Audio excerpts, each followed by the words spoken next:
L'histoire du Maroc a été faite par des hommes valeureux et des femmes hors pair. Toutefois, les historiens accordent peu de place à ces dernières. Dans ce documentaire, je vous ferai découvrir des femmes qui ont gravé le Maroc tout au long de l'histoire. Reines, ambassadrices, gouverneurs, conseillères, résistantes, guerrières, pilotes, sportives de haut niveau. Chacune dans une discipline différente, ces femmes ont gravé de leur nom l'histoire du Maroc. Si ces femmes ont marqué l'histoire du Maroc, c'est bien parce qu'elles ont vaincu la pression sociale et familiale pour aller jusqu'au bout de leurs rêves. Femmes d'hier, inspirantes, braves, fines et stratèges. Fatima Firia, Saïda Aloura, Dawiya ou Davia, Kaina, Hafsa bent El Hadj, Kaashnata bent Bakar, Zainab al-Nafzawiya, Karboucha artiste d'Alaïta, Saïda el-Nebi, Malika el-Fassi, Touria Chaoui, Meriem Chahid, Asmaa Boujibar, Nawal el-Moutawakel.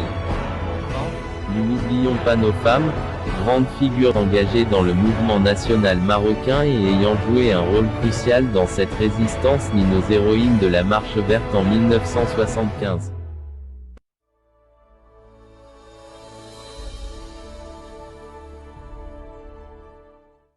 Remontant le temps, il nous renvoie à ces femmes qui ont fait l'histoire du Maghreb depuis des siècles.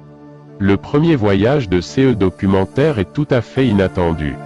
Il nous fait traverser le Maghreb jusqu'aux confins du désert dans les méandres de l'histoire d'un peuple. On y apprend que les premières femmes venaient du sud subsaharien qu'elles quittèrent pour des raisons toujours inconnues. Les peintures rupestres du Sahara révèlent l'existence d'une route ancienne, où sont marqués les points d'eau, oued et oasis. De toute vraisemblance, ces femmes ont emprunté cette route, en essayant de retracer l'itinéraire. Commençons cette série par celle que l'on considère comme l'ancêtre venant du sud, Timinan, reine de se installer à Ouga, massif montagneux en Algérie. Bien qu'elle ait marqué d'une trace indélébile l'histoire du pays voisin, c'est au Maroc où elle naît que les mythes et légendes entourant sa vie débutent.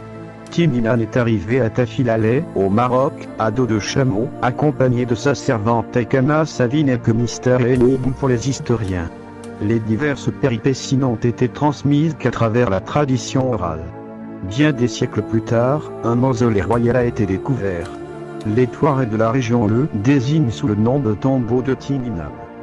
Parlons de la souveraine Timinan et le pourquoi de sa vénération de la part des femmes et qui reste un vrai mystère car Timinan a gardé tous ses secrets. Parlons aussi là de la Kaïna, cette femme qui a tenu tête aux invasions arabes mais qui n'a, malheureusement, joué aucun rôle politique au Maroc. Ne nous éloignons pas du royaume du Maroc et parcourons le monde de Moulay Smaïl. Nous sommes à Meknès au début du XVIIIe siècle. Une femme du nom de Zidana fait son entrée dans le palais. Ancienne esclave rachetée par le sultan, elle deviendra sa femme, son amante et sa cruelle compagne. Zidana n'a cessé de fomenter des intrigues dans le palais pour que son fils accède au pouvoir. Mais cette femme a plus marqué les esprits par sa cruauté. Pour marquer son pouvoir, elle se promène dans le sérail, en se faisant porter un sabre par une servante qui marche devant elle. À garder la mémoire populaire d'elle. Zidana réussit, également, à faire exécuter sa plus redoutable rivale et à écarter le fils de cette dernière du pouvoir pour que le sien y règne sans partage. Dans le Meknès du XVIIIe siècle, une femme brisera tous les codes. L'ambassadrice Nataban Bakar a occupé plusieurs postes d'influence, bien qu'elle n'ait jamais été proclamée reine. Elle épousa le sultan Moulay Ismaïl, dont elle était aussi conseillère. Après le décès de ce dernier et compte tenu de l'accession de son fils en bas âge au trône, elle a dirigé le Maroc pendant 16 ans en tant que régnante.